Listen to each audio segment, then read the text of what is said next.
কর ভাজন।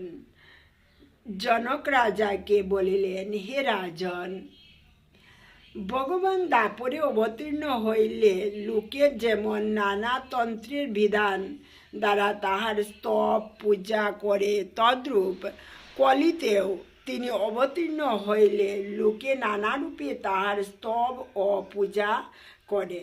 তাহা বলিতেছি, শ্রবণ কর। কলিযুগে যিনি সর্বদাই মুখে কৃষ্ণ কৃষ্ণ বলিতেছেন এবং যাহার দেহের বর্ণপীত সুবুদ্ধি ব্যক্তিগণ তাহার অঙ্গ শ্রী নিত্যানন্দাধৈত্য, উপাঙ্গ শ্রী শ্রী ভাষাদি অস্ত্র হরিনাম ও পার্শ্বদ শ্রী গদাধর আদির সহিত সংকীর্তন প্রদান যজ্ঞদ্বারা অর্থাৎ সংকীর্তনাদি সহযোগী সেই গৌর বর্ণ পুরুষের অর্চনা করিয়া থাকেন। জয় শ্রীরাধে।